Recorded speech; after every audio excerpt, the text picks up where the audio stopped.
तरीके से लगेगी। नमस्कार, सत श्री अकाल, आदाब। मैं डॉक्टर लोकेश शर्मा लगातार आपके विषय में मैं जागरूकता के विषयों को लेकर के, वर्धक विषयों के लेकर के, रूलिंग्स को लेकर के, नवीन नवीन विधानों के लेकर के, माननीय सर्वोच्च न्यायालय द्वारा प्रतिपादित हो, चाहे माननीय उच्च न्यायालय द्वारा प्रतिपादित हो, और चाहे एक्ट के अनुरूप हो, चाहे जनरल मोड में विधि अनुरूप हो, संवैधानिक अनुरूप हो, उनको लेकर के मैं आपको जागरूक करने का पूरा प्रयास करता रहता हूँ। आज इसी जागरूकता कार्यक्रम में आज एक विशेष विषय है जो वर्तमान में बहुत अधिक प्रचारित और प्रसारित हो रहा है, लगातार देखने को मिल रहा है। उसके विषय में भी भिन्न भिन्न स्थानों पर जाकर के, गली कूचों में, पूरा विद्यालयों में जाकर के, और बड़े स्तर पर एक पूरा जागरूकता कार्यक्रम सरकार द्वारा, विधान विभाग द्वारा ये सब लगाया जा रहा है, किया जा रहा है। विषय है साइबर ठगी, ऑनलाइन ठगी, साइबर फ्रॉड, धोखाधड़ी से पैसे का खातों पर डाका डाल करके अर्जन कर लेना, हरण कर लेना, निकाल लेना। आज इसी विषय पर चर्चा करने के लिए हमारे मध्य में उपस्थित हैं बगल से हमारे चेतन शर्मा जो डीजीसी साहब हैं हमारे, और हमारे साइबर थाना से प्रभारी साहब श्री RK यादव जी, और मैं लगातार आपके मध्य में बना रहता हूँ। शर्मा जी हमारे लखावटी वाले, और सब लोग, ये दीपक हैं हमारे, दीपक लगातार ऑपरेट करते रहते हैं पूरे सिस्टम के माध्यम से, पूरा वीडियोस को सब क्रियान्वित इन्हीं के माध्यम से होती रहती है। तो आज हम दो बिंदुओं पे, हमारे प्रभारी महोदय केवल दो बिंदुओं पे वार्तालाप करेंगे जो जागरूकता का एक विशेष विषय है। दोनों ही, पहला विषय और दूसरा विषय साइबर ठगी से बचने का, और उस बचने के जो दोनों मार्ग हैं उनको प्रशस्त करने के लिए, उनको बताने के लिए आपको जो हमारे मध्य में है, तो दोनों मैं गुजारिश करूंगा अपने इंस्पेक्टर साहब से, यादव जी से, कि दोनों ही बिंदुओं पे विस्तारित भी हो और सूक्ष्म भी हो अपनी वार्तालाप हम लोगों से, आप लोगों से साझा करेंगे। और हम लोग का भी कर्तव्य है कि इस जागरूकता वीडियो को अधिक से अधिक शेयर करेंगे, दूसरों को बताएंगे, जिससे ये ऑनलाइन ठगी, साइबर फ्रॉड के मुकदमे कम हो और कुछ लोग तो बच जाएं। तो हमारा ये वीडियो बनाने का जो क्रम है ये सार्थक सिद्ध हो जाएगा। तो श्री RK यादव जी प्रभारी अधिकारी महोदय से विनम्र अनुरोध है कि वो इस विषय को आगे बताने के लिए साझा करें विषय। बहुत बहुत धन्यवाद। हमारे आसपास बैठे वरिष्ठ अधिवक्तागण, आज वैश्विक रूप पर निश्चित रूप से विश्व स्तर पर ये साइबर क्राइम एक भयावह रूप ले रहा है, और ये आप कह पाना बड़ा मुश्किल है कि कब कौन इसकी चपेट में आ जाए। जी।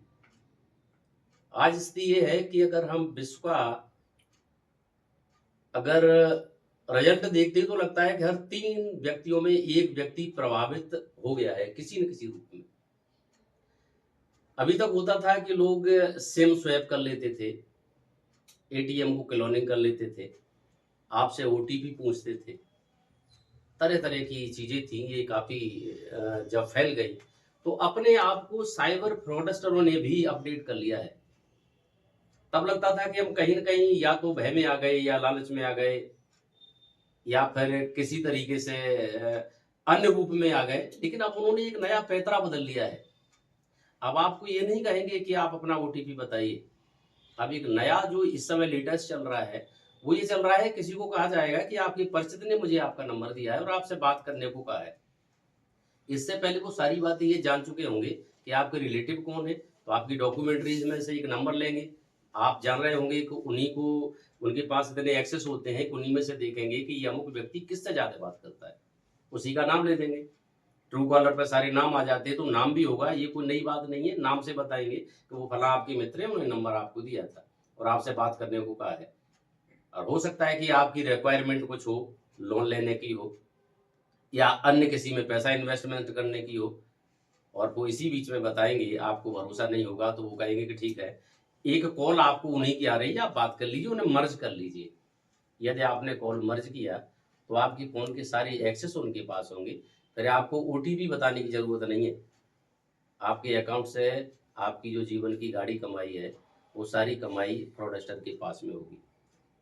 दूसरा, अब वो ये कर रहे हैं, इसके अलावा दूसरा जो पॉइंट है, वो कभी-कभी आपकी व्हाट्सएप पे अननोन इस तरीके के लिंक्स आ जाते हैं। लगता है उसमें लिख के आता है कि एडिट बाय टुडे, या बिफोर 1 डे बिफोर या किसी ने फ्रेंड रिक्वेस्ट भेज दी, आपने एक्सेप्ट कर लिया, तो आप बिना सोचे समझे उसके लिंक को, जैसे ये लिंक खोलते हैं तो एक ऐप जो नया है, लिंक खोलेंगे तो ऐप डाउनलोड हो जाएगा। ऐप डाउनलोड होने के बाद आपकी सारी एक्सेस फिर उनके पास होंगे और आपकी जीवन की सारी कमाई फिर उनके पास चली जाएगी।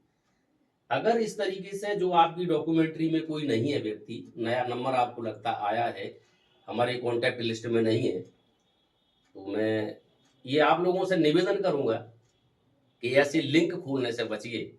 और यहाँ महत्वपूर्ण एक बात यह है कि जो व्यक्ति आपको वॉइस कॉल नहीं कर रहा है, वीडियो कॉल करके और अपनी आइडेंटिटी नहीं दिखा रहा है, तो आपको सस्पेक्टेड हो जाना चाहिए। दूसरी बात, अगर व्हाट्सएप पे आपको वॉइस कॉल कर रहा है तो क्यों, आपको से उसे इजाजत लेनी चाहिए कि मैं आपको ये कॉल कर रहा हूं, मैं अमुक व्यक्ति बोल रहा हूं, मैं आपको वॉइस कॉल व्हाट्सएप पे कर लूं या आपको वीडियो कॉल कर लूं। वो ऐसा नहीं करते हैं।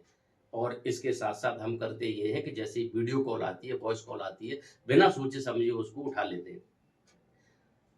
इसमें बचाव का सबसे बड़ा कार्य अगर आपको नहीं है तो मुझे लगता है कि एक आदत में अगर आप ये डाल लें कि कभी भी वीडियो कॉल आती है तो अपने कैमरे पे अपना थंब इम्प्रेशन लगा लें या उंगली रख लें और पहले उसकी एक्टिविटी देखें। अगर आपको ये लगता है कि वो अपनी आइडेंटिटी नहीं बताना चाहता है या नहीं दिखाना चाहता है, तो प्रश्न इस बात का है कि वो छिप क्यों रहा है। तो आपको वहां सशंकित हो जाना चाहिए और समझ लेना चाहिए ये फ्रॉड है। और आपका प्रश्न करने का एक उत्तर बनता है उसको कि आप अपनी आइडेंटिटी क्यों छिपा रहे हैं, भाई कौन है, कैमरे के सामने आइए। और इन पे बहुत, क्योंकि हमें संक्षिप्त बोलने के लिए कहा गया है, तो इसलिए मैं अपनी वाणी को यहीं विराम देंगे और डॉक्टर लोकेश शर्मा जी को ये कहेंगे कि ये कार्यक्रम है, जागरूकता अभियान है, ज़्यादा से ज़्यादा इसको ये करते भी रहते हैं, इनसे जन जन तक इसका वो रहता है। और मानना सर का भी है और हमारा भी है कि हमारे इस वीडियो से कहीं अगर एक दो लोग भी सुरक्षित रह पाए तो इस वीडियो को बनाने की सार्थकता निश्चित रूप से सिद्ध हो जाएगी। बस इसी के साथ मैं नमस्कार, बहुत बहुत धन्यवाद। मैं श्री चेतन शर्मा जी से संक्षेप में निवेदन करूंगा कि वो भी कुछ अपने वक्तव्य को प्रस्तुत करेंगे बहुत संक्षेप में। धन्यवाद लोकेश भाई साहब और जो है अपने इंस्पेक्टर साहब, बहुत ही सूक्ष्म में बहुत ही सारगर्भित जानकारी इंस्पेक्टर साहब ने हमें दी और जिससे जो है आम जन को जागरूक किया जा पाएगा, जितने ज़्यादा से ज़्यादा लोग इससे लाभान्वित हो सकेंगे बहुत ही अच्छा रहेगा। और इस तरह से जो है चूँकि ये इसी क्षेत्र में कार्यरत हैं इंस्पेक्टर साहब, तो इन्होंने बहुत ही बारीकी से उसको समझ के उसके बारे में जानकारी दी है और हम अपेक्षा करते हैं कि इससे हम बहुत सारे लोगों को जानकारी देंगे और वो ज़्यादातर लोग इससे लाभान्वित हो सकेंगे। धन्यवाद। धन्यवाद हमारे एडीजी साहब चेतन शर्मा जी। आप हमारा कल पुनः 27 तारीख में आपसे मुलाकात होगी एक नवीन विषय के साथ। तब तक लेते हैं आपसे विदाई।